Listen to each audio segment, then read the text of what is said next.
Muslim anibu Wakfa Board ki member oina hawlakpagi matangda yengsinbiu haina Chief Minister Khemsanda memorandum visinkre Joint Committee Against the Inclusion of Non-Muslim Member in the Eid Wakfa Board Manipur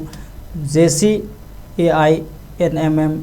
WB gi maikaidagi visinkeba memorandum aduda Chief Minister Yumnam Khemsanda Wakfa masi athuba kupna yengsinbiduna committee amadi Pangal community gi miyam gi ihul khangna thabak paikhatpiu haibu wafam yauri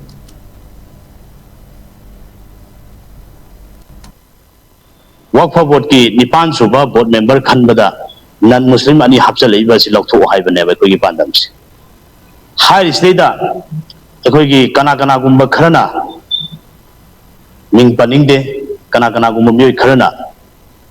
lairiba government ga lautunaba manba mawong da haidi yasanaba manba mawong da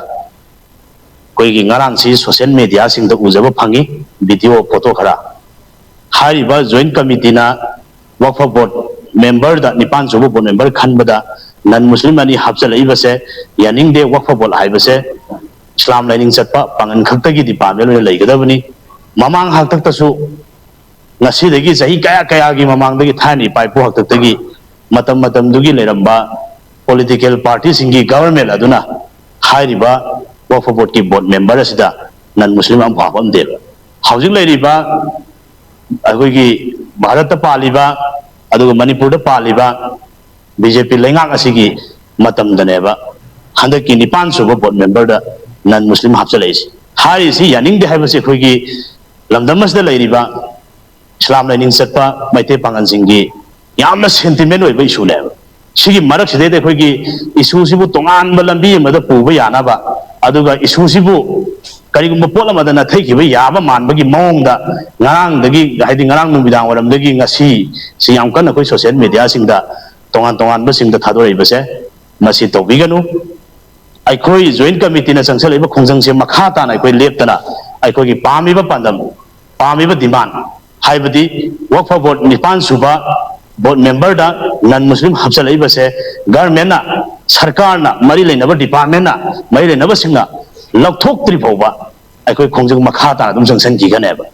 Highly by Koi Konjanga Sida, Kana Gumba, I could give Marataki Haitare, Konjanga Sida Hadi, issue was in a Madam Morakan, the sentiment or about Tamoi Shokalava, Tamoi Kaihalava, Hadi Wakalyamna, Nuai Handrava, I could give Pangal Singi Persa Singi Marataki. Social media da Facebook da nataga tongan ba media gi nataga sogal laumatam da kana gumba jati gi thamoi sona henjan ki wa su yorom biya adusu aina ngasi media gi thong da haningi hairi ba koina tanjari ba demand koina pami ba demand se government dani paliba BJP lengak sidani paliba BJP gi bharat lengak sidani koina taliba demand se ha koi gi demand di karino Wakfa Board ta board member da non-Muslim hapchali se lautho haibani sikhaktari koi demand kana gumba others koina kana gumba community dai koina nungai tabagi natraga kana gumba da masigi marak sidai da koi gi kana gumba myoi kharana koi gi social media da community masen irang thokpa yaba mong da manba kaina hajanba adagi nungai naroi da bada masi koi gi kangluk masen nungsinadana ba manbagi mong da kaina hajanba ai koi gi joint committee na sangsali ba khongjang se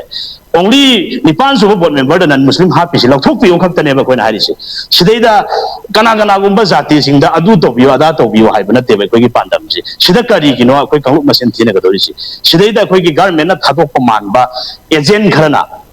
tongan ba pote koi gi issue sibu nakanda thairaga pu kinaba yanaba mongda divide rule sana badu madu tobigano masida praja singa so koi Manipur le himinari ba laiminari ba jati khuding magna so koi lausu lawbigano I could join committee and assist media to the Tamjari. I could get demand Hungry for Konjang Hando. I could get demand that they came to Nate, non-Muslim and Ishilotopio, Magi lady religion Singsigi, Kanosing his Sumna Henview, Barat Langang Sang Sina, Asonba, Barat Minariba, Zati Mayam, Kangu Pruk Mayam Singda, Yang Sanbagi, Yang Tinabagi, Amagama in Kain Halaga, Yang Tinabagi Sarutunga City, Manipur Mohogi. Satara paparing do ngasi si lang thuraga akhoi sarang manung da leiba sasan ki type ngasi akoi Manipur praja su hingi banaiba hauji yeng bio haukiba May gi tang 2023 gi May gi tang hum dagi iram dam sida thoiba irang khale raga na kalup amaga amuka karu amaga marak sidasu nungsina na sa sang lanaga saminariba maitai amadi maitai pangan gi marak tasu irang kerak thokna